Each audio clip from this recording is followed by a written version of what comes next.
Dua mong gipaltaw sir, sidagan mo nga punit sir.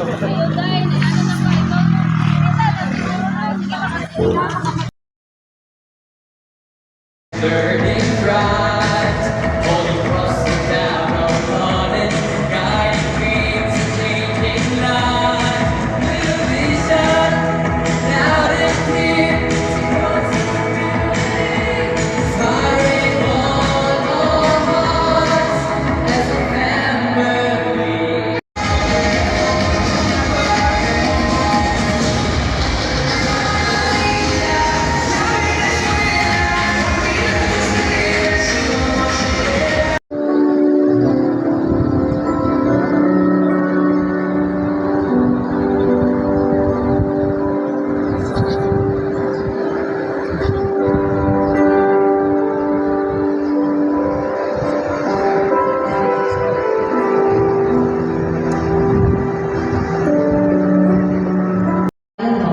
That expresses communion and leads a person into the depths of the divine life of the most blessed Trinity. In Jesus Christ, the eternal Word, God chose us before the creation of the world and destined us to be His adoptive children, while the Spirit hovered over the water.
Unsay gihatag sa mo ay.